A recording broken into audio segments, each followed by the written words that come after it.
Well, Mr. President, thank you for your leadership at the border. For the second month in a row, you have broken the record in the history of the nation for the lowest number of encounters at the border, which is absolutely remarkable. You have said that America's laws matter and that they'll be enforced, and we're hard at work now to get people to go back home that are here illegally. So the Alien Registration Act has been in place long enough now that those individuals that are here illegally, if they haven't registered, then they can be charged criminally, and they can face fines up to $1,000 a day and face deportation if they don't go home, and they'll never get the chance to come back to America. So we're encouraging people to use the CBP Home app to register, and we're working on the resources and funding to buy them a plane ticket to send them home.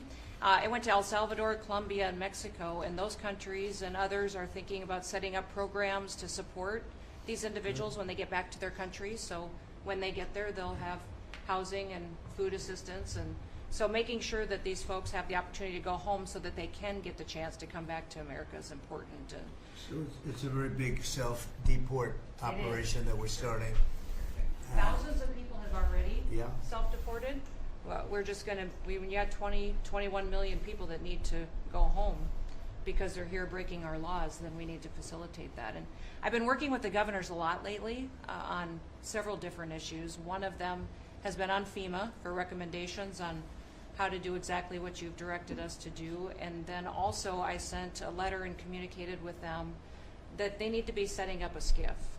Some of our governors don't have secure facilities to have national security issues. I think one of the jobs Homeland Security has is to give communication down to states, to local cities and communities. And so recommending they get a Skiff, they have secure comms with them at all times or nearby so that they can have national security conversations, and then to have somebody in their office designated that is their communications person. A lot of them have emergency management officers, but they don't necessarily have somebody designated when it comes to a national security issue that we may need to communicate with them on. And I think American people need to know that Real ID will be required to travel on May 7th. So those governors have been notified to communicate that at home. We don't want anybody to get delayed and not be able to travel when they get to an airport. And this will also help us bring integrity back to all of our IDs and how they're used for issuing driver's licenses. And governors know how I feel about making sure their driver's licensing system has